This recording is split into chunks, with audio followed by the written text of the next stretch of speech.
Hey Lakers fans, tell me this. Why did the mood in town flip overnight like the lights just dimmed before a headliner walks on stage?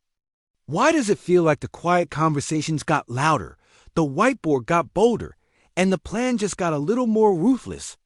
You can feel it in your chest, right? The pulse that shows up when a front office stops asking, "Can we?" and starts asking, "What if we dare?" It's not about a 10th man. It's not about a cute rotation tweak. And it's definitely not about waiting until the deadline. Something bigger is being rehearsed. The kind of move that makes fourth quarters feel shorter and road arenas feel smaller. The kind of move you prepare for in September so it pays you in May. Don't guess the name yet. Breathe. Lock in. Because when the fit is this obvious, when the need is this specific, the city knows before the headline does. Here's what I can promise without tipping the surprise. We're going to talk about the exact profile that changes the geometry of the Lakers. Half-court size that wins slants against pressure. Strength that finishes through contact. Off-ball timing that turns ordinary drives into layup lines. And switchable defense that lets you stay big and still stay quick. We're going to unpack why the scheme already hints at this kind of addition with its stacks, its snug pick and rolls, and its love for empty corner actions. Why the locker room temperature could actually rise in the right way with a certain personality type. And how the money can work if you're precise, disciplined, and just aggressive enough. I'll give you the counter-arguments. 2. The what about flexibility. The what about touches.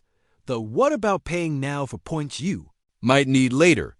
And at the very end, I'll stamp a yes or no and the walkaway price. But first, a quick word to the family. If you bleed purple and gold through the dry spells and the parade laps, you're in the right place. You're watching Lakers News Fan Report. Hit subscribe, drop a like so more diehards find us, and tell me in the comments your max offer and who you'd send the other way. Best cap clean package gets pinned. You know how we do. Now, let's talk about the basketball marrow, the connective tissue that has been missing just enough to hurt. This team will always be fearsome in tempo, when the floor tilts, when the big fella is sprinting, when shooters run to the corners, and the rim feels like it's wearing a magnet. But the league doesn't hand you open court in April and May. You have to earn space when the floor shrinks, when the refs pocket the whistle, when every pass is contested air. The problem hasn't been talent. It's been certainty. Certainty on third options when the first two get swallowed. Certainty that someone can bully a switch back into your advantage, or punish a top block by back cutting at the perfect heartbeat, or just turn a 50-50 scramble into your ball because his frame and timing simply win. In other words, the answer is a two-way wing who doesn't need touches to matter, but steals possessions when the game demands it.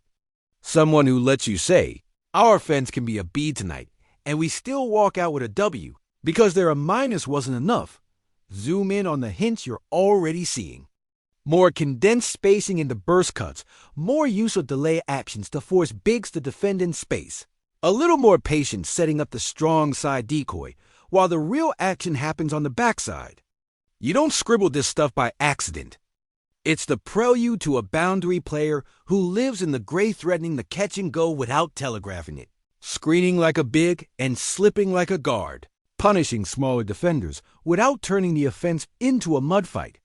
When your half-court menu shifts in tiny ways, it's usually because the chefs expect a new ingredient to arrive.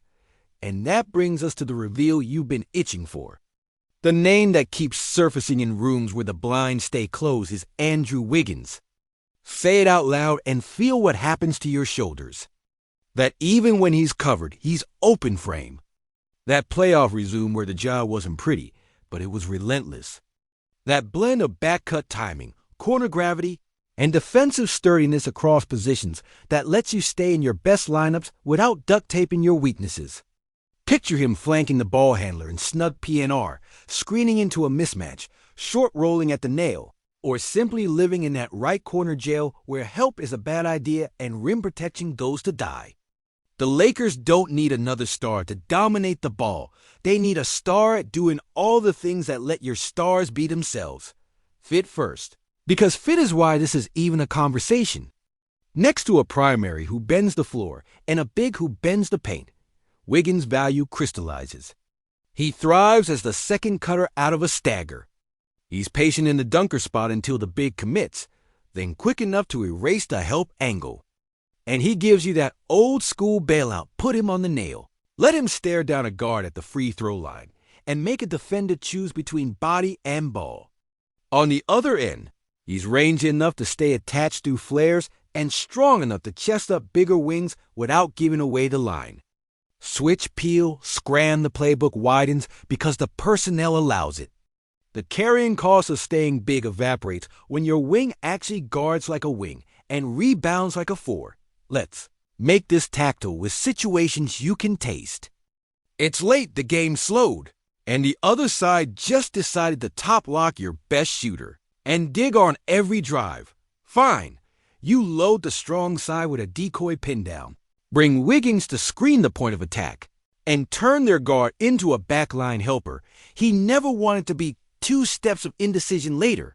It's a lob, a layup, or foul. Next trip, you show the same alignment and hit the backdoor cut when they overplay. The trip after that, you set the screen just a hair wider, crack the switch, and feed the big one-on-one with no early help because their corner defender is stuck on a real threat. That is what the root tree gets cleaner looks like in real time. And in those middling possessions that decide, playoff series, the ones with 8 seconds on the clock and nothing pretty, Bruin having a 6'7" wing who can raise up over a mismatch, or simply carve out space with his chest is a pressure valve you feel in your lungs. The part that matters as much as the chalk, the locker, room, and the timeline. This isn't about coronations. It's about standards. Wiggins doesn't walk into a room to count highlights. He walks in to do adult work, check the best wing, run the floor, cut on time, finish through contact, live with the dirty possessions. That meshes with a group that, at its best, is blue-collar wrapped in bright lights. And the calendar? There's sense in getting something done before camp, so roles crystallize early. There's also real logic in letting October teach you exactly what you're missing, then paying for the right thing at the right moment when sellers get honest. Either path is viable. The wrong path is indecision masquerading as prudence. Let's talk cost without getting lost in cap nerd quicksand. Any real move lives in 3 buckets. Matching money that doesn't rip your rotation apart. Draft capital that hurts just enough to be serious, but not enough to bar the next door. And flexibility tomorrow that doesn't evaporate because you fell in love with today. Wiggins is on a multi-year deal, meaning you're not renting a vibe. You're investing in identity. That cuts both ways. On one hand, continuity around a 26 to 30-year-old core is a competitive advantage in a league addicted to turnover. On the other, you have to be sure you want this silhouette on your books when the next star becomes available. The sweet spot looks like this: outgoing salaries that don't amputate your defense or your second unit creation, a single first with some light protection or a first equivalent plus a sweetener, and no sacred cows unless the return is clearly additive in May. Not November, Doc. There are smart objections, and we should be grown-ups about them. First, isn't the best use of capital a higher ceiling shot creator, not a connector? I hear you. But in a postseason where switching and help rules turn pretty sets into mud, the teams that survive own the grimy possessions in the middle. A connector wing with playoff tools doesn't just complement your creators. He multiplies them by making every decision easier, sooner, and more physical. Second, what about spacing? Fair. Wiggins' value is not shoot or sit. The counter is stacking other shooters in the margins, using him as a mover more than a stander, and weaponizing his cutting so defenses get punished for treating him like a statue. Third, what about future flexibility? Also fair. The answer is discipline.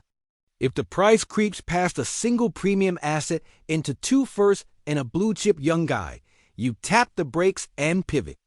If the other side wants you to solve their cap problem and give them your top prospect, you smile and hang up. Aggression is not recklessness. Zoom out to plan B and plan C, because smart teams never bet the season on one runway being clear. Plan B, a lower cost 3 and D. with one elite skill, either a vertical stacker who punishes top locks or a corner sniper who never abandons the geometry.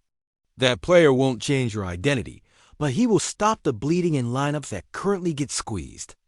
Plan C. Split the difference, add a speed wing who widens shells on command plus a rotation big who screams like a snowplow. Then let scheme and pace do a little more of the lifting. Neither plan gives you Wiggins all-around heft, but small edges stacked across. 48 minutes often equal one big swing if you're intentional about lineups and minutes. If you're still with me, you're family. So here's the honest stamp. This is a rumor, not a parade permit. It's a line of best fit between what the team needs, how the scheme is evolving, what the market can actually provide, and which players carry playoff proof without handcuffing your tomorrow. There's no trophy for guessing the name first. There is value in recognizing when the smoke lines up with the tape and the math. When it does, you make the call and invite the other side to say no. That's the job. My opinion, with the nameplate in view. If the price lives in the assertive but sane lane matching money that doesn't get two rotations, one real draft asset, and maybe a light sweetener, you do it. Yesterday, the upside is in those 8 possessions per game that currently wobble. In the cold nights when your offense is a B+, but your opponent lives at B-. In the swing minutes where a single offensive rebound or a single back cut becomes a difference between up 5 and down 1. If instead the ass balloons in the multiple first plus your best young piece, or demands you torch defensive depth that already took years to cultivate, you hold your ground and pivot without apology. The point isn't to win a headline. It's to win a series. And this, if done with discipline, is the kind of move that makes winning 4 out of 7 feel a little more inevitable and a little less miraculous. Before we close, imagine the first week after it happened. Training camp reps where the snug game turns into a layup line because the tagger hesitates. Film sessions where younger wings watch a masterclass in how to get open without dribbling. Practices where the switching drills suddenly look cleaner because there's a 6-7 body-eating angles that used to be daylight. Then picture a random Tuesday in February on the road. 5 minutes left, nothing pretty happening, and a back shoulder lands in that tight window like it was rehearsed 1,000 times because, well, it was. That's what you're buying. Not a poster, a pressure valve, and that's where I land. The Lakers don't need chaos. They need control. Control on third options. Control in the high red. Control the terms of engagement when an opponent chooses violence. A two-way wing with playoff habits, who doesn't ask for the ball to matter, but makes every possession quieter and cleaner, is how you buy that control. Andrew Wiggins checks enough boxes to justify a real swing if the deal lives in that disciplined zone. If it doesn't, you pivot to stacking smaller edges and keep your powder dry for the next door that opens. Either way, indecision is not a plan. Be bold, not reckless. You've been watching Lakers News Fan Report. Subscribe, like, and drop your prospect plus pick line in the comments so we can build the smartest possible offer together. See you at practice. Let's go win the margins.